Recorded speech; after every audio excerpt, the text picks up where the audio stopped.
Welcome friend. শিশু সাথী scheme পশ্চিমবঙ্গের সকল শিশুদের জন্য মুখ্যমন্ত্রীর শিশু সাথী প্রকল্প কি কি সুবিধা পাবেন। পশ্চিমবঙ্গের মাননীয় মুখ্যমন্ত্রী শ্রীমতী মমতা ব্যানার্জির অনুপ্রেরণায় শিশু সাথী স্কিম বা শিশু সাথী প্রকল্প নিয়ে দারুণ খবর। এবার থেকে সন্তানের চিকিৎসার কথা আর চিন্তা করতে হবে না মা বাবাকে। তারা থাকবেন চাপ মুক্ত, কারণ পশ্চিমবঙ্গ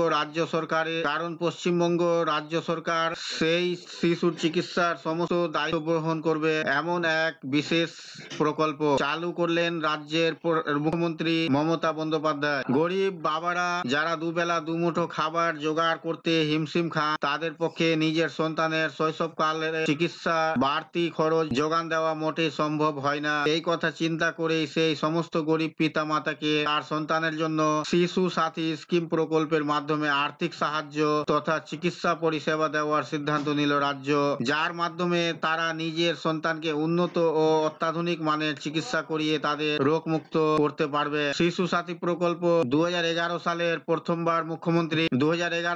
প্রথমবার মুখ্যমন্ত্রী নির্বাচিত হওয়ার পর থেকে পশ্চিমবঙ্গের মাননীয় মুখ্যমন্ত্রী মমতা বন্দ্যোপাধ্যায় জনকল্যাণের উদ্দেশ্যে কাজ করেছে। তার উদ্যোগে চালু হওয়া মোট প্রকল্পের সংখ্যা এখনো পর্যন্ত 75টিরও বেশি। এরকমই একটি উল্লেখযোগ্য প্রকল্প হলো শিশু সাথী। 2013 আগস্ট মাসে বিশ্ব স্বাস্থ্য দিবসের দিন মুখ্যমন্ত্রী এই প্রকল্প আরম্ভ করে। এর উদ্দেশ্য হলো রাজ্যের শিশুদের একটি রোগ মুক্ত এবং স্বাস্থ্যবান জীবন দান করা, কারণ আজকের শিশুরা আগামী দিনের জাতির ভবিষ্যৎ। তাই তাদের স্বাস্থ্যের উপর খেয়াল রাখা বিশেষ জরুরি। আর ছোটবেলা থেকে বাচ্চাদের স্বাস্থ্য ভালো যায়, তার জন্য মুখ্যমন্ত্রীর তরফে এই সিদ্ধান্ত নেওয়া হয়েছে। এবারে এই শিশু সাথী স্কিম সম্পর্কে আরো বিস্তারিত জেনে নিব আজকের এই ভিডিওতে। মুখ্যমন্ত্রীর শিশু সাথী প্রকল্পে সাধারণত শিশুদের হার্ট সার্জারির জন্য আর্থিক সাহায্য দেওয়া হয়। এ রাজ্যে অনেক এমন শিশু জন্মগ্রহণ করেন যাদের জন্মের অবস্থা থেকেই হার্টে কোনো রোগ থাকে, যেমন কারোর হার্টে ফুটোর সমস্যা,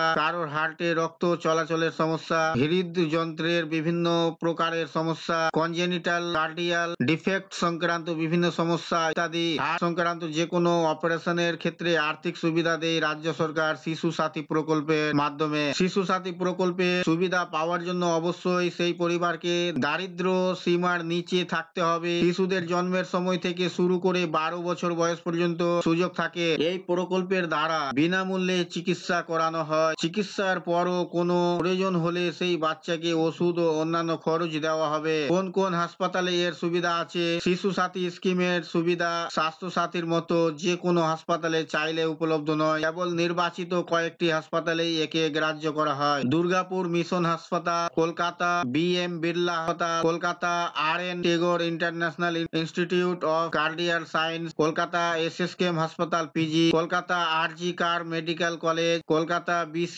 রায় মেমোরিয়াল হাসপাতাল ফর চিলড্রেন। এখানে আবেদনের জন্য কি কি নথিপত্র লাগবে? শিশুর এবং শিশুর অভিভাবকের আধার কার্ড, শিশুর মায়ের বা অন্য কোনো অভিভাবকের ভোটার কার্ড, পশ্চিমবঙ্গের স্থায়ী বাসিন্দার প্রমাণপত্র, শিশুর অভিভাবকের আয়ের প্রমাণপত্র, আবেদনকারীর 2টি পাসপোর্ট সাইজের ফটো, BPL ক্যাটাগরির রেশন কার্ড। কিভাবে আবেদন করতে হবে? শিশু সাথী প্রকল্পে আবেদন করতে হবে অফলাইনে, অর্থাৎ নির্দিষ্ট ফর্ম নিয়ে তার সাথে প্রয়োজনীয় ডকুমেন্টস দিয়ে ফর্ম জমা করতে হবে। এজন্য অভিভাবকদের যোগাযোগ করতে হবে নিকটবর্তী স্বাস্থ্য কেন্দ্রে গিয়ে সেখানকার হেলথ অফিসারের সঙ্গে। তারপর একটি আবেদনপত্র দেওয়া হবে, সেটিকে পূরণ করে এবং উপরোক্ত ডকুমেন্টস গুলি তার সঙ্গে যুক্ত করে সেটিকে জমা দিয়ে দেবেন হাসপাতাল কর্তৃপক্ষের কাছে। এই ছিল বন্ধুরা আজকের এই ভিডিও আপনাদের জন্য। আশা করছি ভিডিও আপনাদের কাছে খুব তথ্যমূলক। ভিডিও ভালো লাগলে অবশ্যই লাইক করবেন, শেয়ার করে আপনার সকল বন্ধুদের সাহায্য করবেন, আর চ্যানেলটিতে নতুন হলে সাবস্ক্রাইব করে পাশে থাকা বেল আইকনে ক্লিক করবেন। আবার দেখা হবে পরবর্তী ভিডিওতে।